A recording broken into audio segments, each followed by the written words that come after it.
An African, especially with Ghanaian roots, you may have come across the Adinkra symbols. I have with me a copy of a book called The Adinkra Alphabet, and the author, Dr. Crunchy, has translated these symbols into alphabets. He's here right with me, and he's going to be explaining the whole idea behind this. Welcome, Dr. Charles Crunchy. Thank you. Great. So tell me, what exactly fostered the thought of this book? Well, the book is about the title is Adinkra Alphabet, and essentially it shows the Adinkra symbols in an alphabet form. So I started the book actually. It first started more as a virtue principles that I was writing down myself for myself, and that was somewhere in 2009, and then I started replacing that with the Adinkra symbols because they have those characteristics of good virtues with them. And so when I started writing down the symbols, then I realized you could actually make the symbols into an alphabet. So the book, there are 28 symbols that were used into making the Adinkra alphabet, and so there are 28 characters, and that has the 26 English characters and also two characters for A and O. Why did you want to replace or use the symbols for alphabets? So what I realized that with the good thing about the Adinkra alphabet system is to improve communication. So with Adinkra symbol is it's well known in Ghana and other parts of West Africa, and with people are familiar with it. They see it on paintings and buildings, on advertising billboards. So what I did is that in the book you will see that I used very familiar and common symbols in creating the characters, so that symbol like Adinkra Hene is it's for alphabet A, which is and it starts with the letter A. You have Jinyame for letter G, and you have Sankofa for letter S, Pimpamsie for letter P. So with this, literacy just means the ability to be able to read and write. So by people already being familiar with the symbols, so in that sense, it will instantly improve, literacy rate in Ghana. It will improve communication because people will be able to, write with it.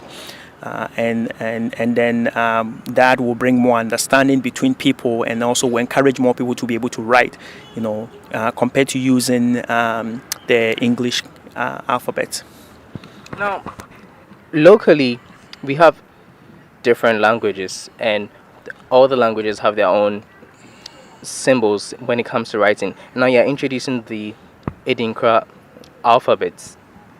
Ultimately, what's your aim? So if you that's a good question. So we have various languages in Ghana. All of them are actually written with the Latin or the English alphabet. So they are actually not written with a lot of alphabet. It's all the Latin alphabet that they are used. The aim of the book, using the Adinkra alphabet, is using characters that people are familiar with, so that people are more able to write with it. They are more able to understand it. And as you learn to write with it, you realize that you can actually read faster with the Adinkra alphabet, because the characters are more familiar to you. So you see development, human development with the Adinkra alphabet when people use that than using the Latin characters that are not familiar with them. You've mentioned about familiarity, but I think it's more like a generational thing. It's the older people who know more about the Adinkra symbol and even what it means. It's something that is not really taught at the junior level, and so quite a number of the youth and young people do not know the symbols. So how are you going to educate people with this? Adinkra, like myself, I mean, you learn about Adinkra symbols, but in school you may learn a few of them through cultural studies, but not very much, not in depth, or not what they mean, what they represent, and you not how to communicate with it. But then, beside that, most youths are familiar with at least one or two characters. They've seen it around. It's an oral tradition that we've had for generations. So it's not it's not a written tradition, but we we teach it. We're taught by it's being used on billboards. It's being used if you go to palaces. They have the symbols displayed there. They communicate with it. So it's an oral tradition. In this way, we are actually moving it from an oral tradition into a written tradition. For instance, writing a word like justice, EPA means justice, and so you could just use the Adinkra symbol EPA for that, or you could write a whole word justice with the Adinkra characters, and people will there will be a much understanding. There is a connection. People will feel a connection with that than writing it with the English characters. Another thing I realized in the book was that you didn't use the exact symbols or the drawings with the alphabets. You used your own. Don't you think there will be some sort of conflicts? People wouldn't know the precise one to use. That's a good question too. So the Adinkra alphabet is different from the Adinkra symbols, but it is very similar to it. The Adinkra alphabet was derived from the Adinkra symbols. Okay. With the symbol, you draw a symbol, but you write a character. Okay. So that's kind of the slight difference there. So a symbol like Adinkra hine, you have to draw two big circles with a big dot in the center.